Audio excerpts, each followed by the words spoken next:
How's it going, man? Hey man, I'm doing good. How are you? Pretty good, pretty good. How's your day today? It's been good. I spent the night in my hometown last night, so Okay. had to get up early and drive back to Yeah. Muncie. But yeah, So, for the audience at home, can you tell me your name and a little bit about yourself? my name is Charlie Clark. I'm a junior. I study sports administration at Ball State University. 3 younger sisters. It's kind of a handful sometimes. I got 5 great roommates. I live in a house really close to campus. Really enjoy them. Yeah, so a Cool. lot of people that I'm grateful for them around. So Sounds like you're living a life. I am for sure. Yeah. That's cool. So, what's your question? My question is, what is my role, or what's my responsibility when it comes to evangelism? So, how have you thought about that? Yeah, it's taken a few stages. So initially, growing up, I didn't really want to evangelize. I was kind of hoping that God wouldn't call me to that. Then getting to college, growing in my faith, realizing that it's not something just a few people are called to. We're all called to spread the word, the great commandment. Obviously, it's not a suggestion, it's a command. So understanding the need for that, so understanding that my role then was to share the gospel in some way, shape, or form. Going on some trips to Florida, a trip stateside to Ocean City for a summer, evangelizing, walking to people, asking what they know about God, stuff like that. But then it was when I went to Croatia this last summer that I was really kind of struck with the cool but challenging kind of process of understanding, what is my role. I felt like I'd grown a lot in my knowledge and ability to share the gospel, knew what it was, could articulate it well, didn't need tools to have a conversation, but then was just struggling with this weight of, I have the answers to these people's questions. Like it used to be, I don't know how to answer that, so I was scared to talk to them, but now as I know the answers, but they're still not seeming to grasp it. I gave you a good answer for why the Bible is believable. Why don't you believe the Bible now? I gave you a good reason why Christianity is true instead of what the typical religion is here, which is Catholicism and stuff like that. And it wouldn't change anything for them. And it was this wrestling of I've done the research, the time to read, to know the answers to these people's questions, but it's not seeming to work.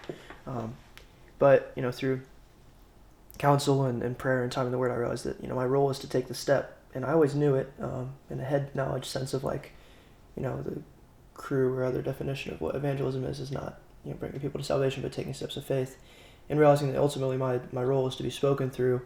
Always knowing that, but realizing with a heart knowledge, I'd say, instead of a head knowledge, that God's completely in control, and He can use somebody that it's their first time sharing to lead somebody to Him, and He can use somebody that's been sharing for 20 years just to bring somebody to rejection and understanding more. It's cool because then I see the verse of for you're gonna have to cut this part out while I think of the verse. It's for the sake of Christ, I'm content with weakness, insult, calamity. For when I'm weak, then I'm strong, and understanding that that ultimately the Lord's in control. He knows those people's hearts. He knows them better than I ever will, and just that it gives me a peace then, which is good because if you leave a conversation feeling like you're responsible for it, that's a lot of pressure, and it can make conversations really hard. And there's definitely still a way of hearing somebody reject Jesus is a hard thing to witness, but knowing ultimately that the Lord's in control and He has greater plans than you, it takes the responsibility and that burden, I think, off my shoulders, which is kind of a healthy place I'm in now, where I know that my role is to take steps and to share the gospel with those around me and to fulfill the Great Commission. But to not hang my head low as if it's my fault that these people are not understanding. Yeah. So, you say that you find comfort in that God is in control. Mm-hmm. Can you give me a personal experience or example of how that has helped you in your understanding of what it looks like to share your faith? Yeah. 2 things come to mind. One is just in Croatia, a lot of people were good deep thinkers, didn't have hope, and that's an easy thing to share Jesus with people who are deep thinkers that need hope. Is well, here's somebody that wants to give you hope and give you a purpose and that you can follow Him. It's good things. And just leaving with them rejecting that idea and just saying that they're just content with where they are is hard to hear. because I feel like if I could just go on and on about like the joy that Jesus brings, and so being content and knowing that, if God is going to reveal Himself to them, then it's on His own timing. And another example is a friend I have here at Ball State that I spent a lot of time with my freshman year, but